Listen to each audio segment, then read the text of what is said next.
नमस्कार, मैं हूँ वीडी अग्रवाल चार्टर्ड अकाउंटेंट। पिछले एपिसोड में हमने चर्चा की थी रीअसेसमेंट। किन परिस्थितियों में आपका असेसमेंट रीअसेसमेंट हो सकता है। आज हम चर्चा करेंगे सर्च एंड सीजर सेक्शन 132। ये बड़ा डॉक्टर ये जो प्रोविज़न है, ये बड़ा हार्श प्रोविज़न है और एक पर्सनल लिबर्टी पर अटैक है। लेकिन सर्च एंड सीजर एक ऐसा वेपन है सरकार के पास, जिसके द्वारा जो आपकी अनअकाउंटेड मनी है, उसको अनर्थ किया जा सकता है। तो ऑब्जेक्ट हैं सर्च एंड सीजर के to curb economic offences relating of taxes, penalties and unearth unaccounted income and wealth, to get hold of the evidence relating to undisclosed income arising out of the evasion and concealment of income।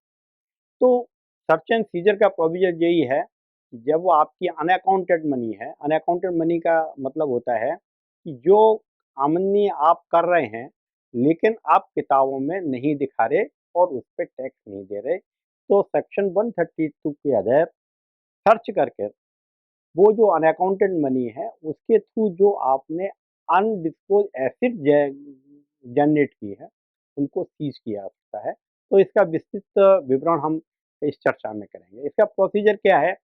Procedure simple है। सही माने में तो search and seizure are the infringement in personal liberty of tax payer, but it is a constitutionally valid.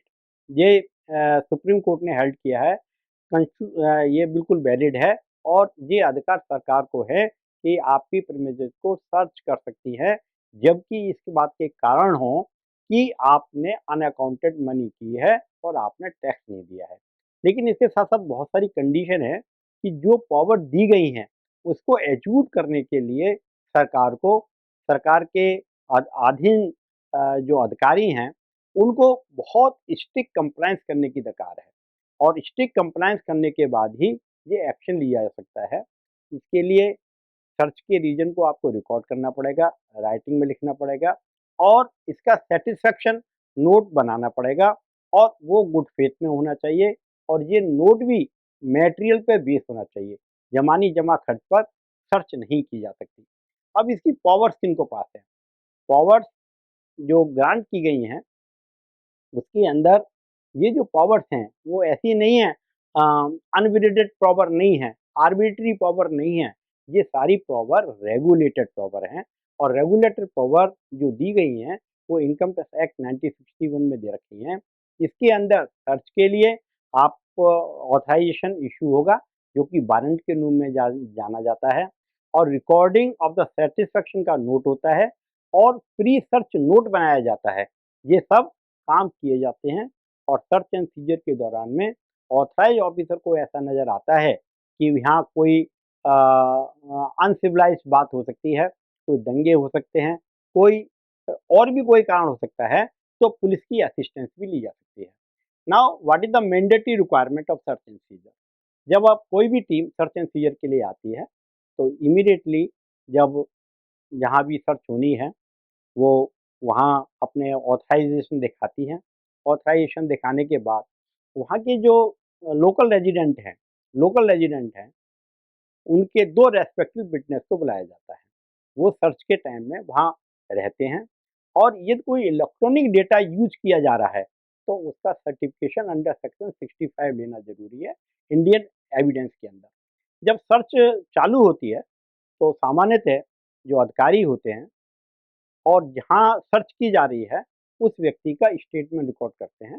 वो statement धारा 132(4) के अंतर्गत की जाती है और ये स्टेटमेंट सर्च ऑपरेशन के चालू होने पर और सर्च के दौरान में और सर्च के कंक्लूड होने से पहले ऑन ओथ ली जाती है। ये जो स्टेटमेंट है, ये एविडेंस है और ये असेसमेंट के दौरान में इसका उपयोग अधिकारी करते हैं यदि असेसी के अगेंस्ट इसको यूटिलाइज किया जा रहा है। हालांकि ये स्टेटमेंट कंक्लूसिव नहीं है, लेकिन असेसमेंट के लिए बहुत उपयोगी होता है।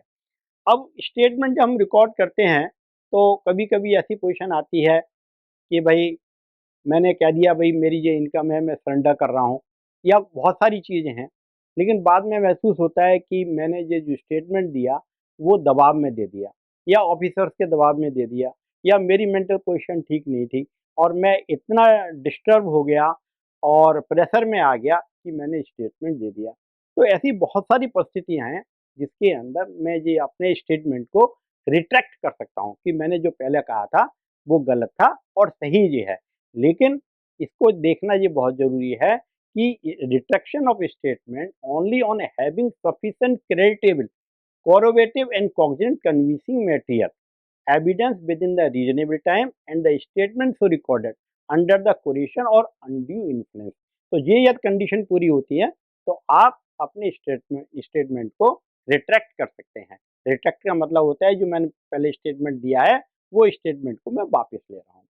अब इसके अंदर एक बड़ा इंपॉर्टेंट इशू ये है कि सर्च एंड सीजर के दौरान में जब कोई भी ऑफिसर्स आते हैं, उनको बहुत सारी चीज़ें मिलती हैं, किताबें मिलती हैं, गोल्ड मिलता है, ज्वेलरी मिलती है, डॉक्यूमेंट मिलते हैं।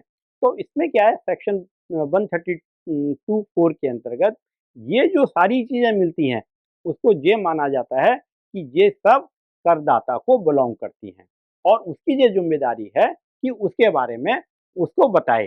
तो प्रिजम्पशन यही है कि ये सारी चीज़ उसी की है और उसको ये एक्सप्लेन करना होगा कि भाई ये मेरी मुझे पास मिली है लेकिन मुझको बिलोंग नहीं करती, या मुझे बिलोंग नहीं करती तो क्यों नहीं करती, उसके एविडेंस क्या हैं।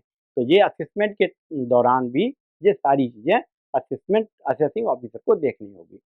अब बहुत सारी एसेट्स ऐसी होती हैं जैसे स्टॉक इन ट्रेड है या लॉकर्स हैं जिसके अंदर इमीडिएटली सर्च नहीं हो पाती, तो उसमें 132(3) के अंतर्गत ऑफिसर प्रोहिबिटरी ऑर्डर पास करते हैं कि भाई ये जो ऑर्डर्स हैं, ये जब तक इसको खोला नहीं जा सकता, जब तक असेसी कोई काम नहीं कर सकता, जब तक इसको ऑर्डर को रिवोक ना किया जाए। तो इसको प्रोहिबिटरी ऑर्डर होते हैं। प्रोहिबिटर कौन-कौन से होते हैं? जैसे बैंक लॉकर होते हैं। बैंक लॉकर में बहुत जगह हैं। बैंक लॉकर में बहुत सारी एसेट्स पड़ी हुई हैं या नहीं है, खाली हैं, जो भी हैं, लेकिन असेसिंग ऑफिसर प्रोहिबिटरी ऑर्डर दे सकता है। आपका स्टॉक है जिसकी इन्वेंटरी नहीं हो रही, इन्वेंटरी नहीं हो सकती, इन्वेंटरी बहुत बड़ी है, तो उसका प्रोहिबिटरी ऑर्डर पास किया जा सकता है। ऐसी बहुत सारी चीज़ें हैं जिसका प्रोहिबिटरी ऑर्डर पास किया जा सकता है, जिसको बाद में रिवोक होता है और इन्वेंटरी प्रॉपर होती है। कभी-कभी कुछ ऐसे ऑर्डर भी होते हैं, प्रोहिबिटरी ऑर्डर ऐसे भी होते हैं जो कि किए जाते हैं, जिसको रिवोक करने की ज़रूरत होती है। जैसे फूड ग्रेन्स है, जैसे सब्जियाँ हैं, जो पेरिशेबल नेचर की है, जो खराब होने वाली हैं। तो ऐसे ऑर्डर 143(2) में हो भी रखे हैं, तो भी ऑफिसर उसको प्रोवोक करते हैं। और ये प्रोविशरी ऑर्डर जो है विदिन 60 डेज़ ऑटोमेटिकली खत्म हो जाते हैं। तो ये प्रोविशरी ऑर्डर एक प्रोसेस है सर्च एंड सीजर का। अब जो सर्च एंड सीजर में बहुत सारी एसेट्स सीज़ की जाती हैं। अब सीज़ की जाएँगी, वो रिलीज़ भी होंगी। तो रिलीज़ का प्रोसीजर क्या है? सेक्शन 132(b) के अंदर इसका प्रोसीजर दिया गया है। आपकी जो कैश सीज़ किया है, उस कैश को जो आपकी लायबिलिटी है, उसके अगेंस्ट एडजस्ट कर लिया जाएगा। जो आपकी और वैल्यूएबल थिंग्स हैं, गोल्ड है, ज्वेलरी है और बहुत सारी चीज़ें हैं, उनको यदि आपने एक्सप्लेन कर दिया कि भई ये डिस्क्लोज़ सोर्सेज़ हैं, आपकी बुक्स में एंटर्ड हैं और सारी चीज़ आपने बता दी, तो उसको रिलीज़ कर दिया जाएगा। और यदि आप नहीं बता पाए या असेसिंग ऑफिसर और आपने जो एक्सप्लेनेशन दिया है, उसे सैटिस्फैक्शन नहीं है, तो ऐसे केस में आपको डिपार्टमेंट के लिए बैंक गारंटी या अन्य चीज़ की व्यवस्था करनी पड़ेगी, उसके अगेंस्ट ये आपके वैल्यूएबल आइटम रिलीज़ किए जा सकते हैं। सर्च एंड सीजर के दौरान में जो सर्च टीम होती है, एक रिपोर्ट बनाती है, इसको हम कहते हैं अप्राइज़ल रिपोर्ट। अप्राइज़ल रिपोर्ट क्या होता है कि जो भी डॉक्यूमेंट सर्च एंड सीजर में मिले हैं, उन सबको सर्च ऑफिसर एक-एक गैदर करते हैं। गैदर करके जो भी आइटम ऐसे होते हैं जिससे लगता है कि असेसी ने इनकम कंसील की है, तो वो सब रिपोर्ट बनाते हैं और रिपोर्ट बनाकर वो कंसीलमेंट ऑफ द इनकम का वर्कआउट करते हैं और वर्कआउट करके वो सारी चीज़ें after duly verify with the higher वो असेसिंग ऑफिसर को भेज देते हैं। असेसिंग ऑफिसर जब उसका असेसमेंट जब उसको देखता है तो उसके बेसिस पर असेसमेंट कर सकता है। ये मैंडेटरी नहीं है। असेसिंग ऑफिस का विवेक अलग है। वो अप्रेजल रिपोर्ट को आउटराइट रिजेक्ट कर सकता है, पार्टली एक्सेप्ट कर सकता है और पार्टली एक्सेप्ट कर सकता है और उसको देखकर क्या एक्शन लेना चाहिए वो ले सकता है। तो अप्रेजल रिपोर्ट कंक्लूसिव एविडेंस नहीं है, लेकिन ये एक मीनिंगफुल है। असेसिंग ऑफिसर को अप्रेजल रिपोर्ट से काफ़ी मदद मिलती है। अब सबसे बड़ा इम्पोर्टेंट इशू है इसके अंदर कि नेचुरल जस्टिस। नेचुरल जस्टिस हमारे बहुत सारे कोर्ट्स में इस इशू पर बहुत सारी चर्चा होती है। In the principle of natural justice of law, an opportunity of being heard to be provided to the cross-examination of the person whose statement relied upon. बहुत सारा मेटेरियल सर्च के दौरान में मिलता है। किसी थर्ड पार्टी के अकाउंट मिलते हैं, बैंक बुक मिलती हैं, स्टेटमेंट मिलते हैं और भी बहुत सारी चीज़ें मिलती हैं जो असेसी से रिलेटेड नहीं है। लेकिन उसके बावजूद भी, रिलेटेड ना होने के बावजूद भी अप्रेजल रिपोर्ट में या असेसिंग ऑफिसर उसका एडिशन करते हैं। ऐसे केस में असेसी को सुप्रीम कोर्ट ने ये बताया है कि नेचुरल जस्टिस के तहत ऐसे सारे लोगों का क्रॉस एग्जामिन करने की पावर असेसी को है। तो कोई भी ऐसा स्टेटमेंट, कोई भी ऐसा डॉक्यूमेंट जो कि असेसी के अगेंस्ट यूज किया जा रहा है, उसका क्रॉस एग्जामिनेशन असेसी के द्वारा किया जाता है। इसके बाद ही वो वैलिड डॉक्यूमेंट होगा। तो ये जो मैंने आपको सर्च एंड सीजर के बारे में बताया, ये बड़ा हार्श प्रोविजन है और ये मेरी पर्सनल लिबर्टी पर हस्तक्षेप है। तो सरकार भी सर्च एंड सीजर को करने के पहले बहुत सारी होमवर्क करती है, बहुत सारी इंफॉर्मेशन इकट्ठा करती है। सारी इंफॉर्मेशन इकट्ठा करने के बाद ही सर्च एंड सीजर को करती है। तो ये मैंने बड़े सूक्ष्म में आपको सर्च एंड सीजर के प्रोसीजर को बताया है। आपको इसमें कोई भी क्लैरिटी है, कोई भी आपने सुझाव देने हैं, तो आप मुझसे पूछ सकते हैं। मेरे मोबाइल नंबर पर बात कर सकते हैं, मेरे ईमेल आईडी पर दे के बात सकते हैं। आपको यह ये टॉक अच्छी लगी हो तो कृपया सब्सक्राइब करें और लाइक करें। धन्यवाद।